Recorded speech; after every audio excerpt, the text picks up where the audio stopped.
Today I'm going to show you feet elevated bursting bridges. That's what I call them. Although I find that I kind of make names up sometimes, but you'll get the gist. All right, I prefer to do these with a cloth band, but you can do them with one of your regular rubber mini bands as well. I just find that these don't creep up like some of the other ones do. All right, to make sure we're getting glute, we want to get really close to whatever we're elevating our feet on. I just have my feet on a step here, got the band here. I also like to hang on to the sides of the yoga mat because inevitably when I go back into a bridge, sometimes I start to scooch back. All right, so first, we're gonna tuck our shoulders underneath us, making our chest really, really big. After that, we're going to tilt the pelvis towards the rib cage. That's aligning the pelvis underneath the rib cage and making sure that our back is flush with the low ground. So you can see versus here. All right, so we've got the pelvis tilted. From here, I'm going to squeeze my glutes.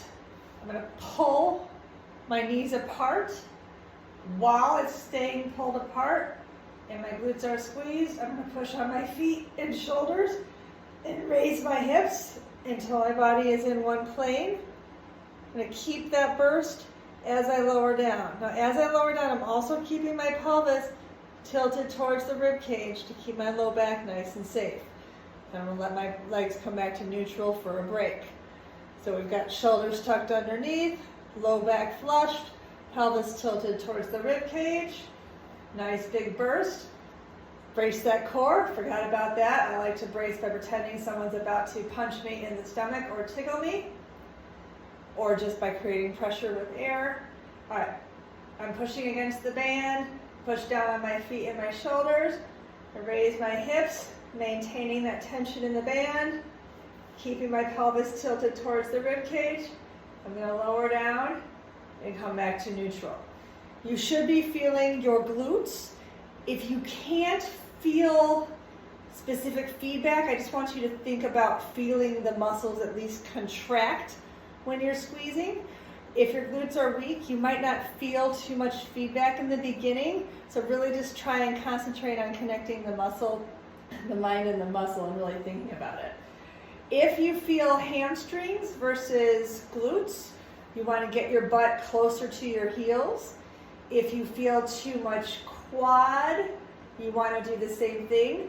A lot of people have kind of overactive quads, so when we're trying to use the glutes, sometimes the quads sneak in. If that's the case, try working with your pelvis position and thinking about where you're leveraging, using your feet and your shoulders. And of course, pushing the band apart, which is really what's going to get that booty. If you feel pain in your lower back, likely on the descent, instead of keeping your hips, pelvis tilted towards the rib cage, this is tilting away, which is compressing the low spine. So just go slow and controlled and be mindful of your movement. Stay in a pain-free range.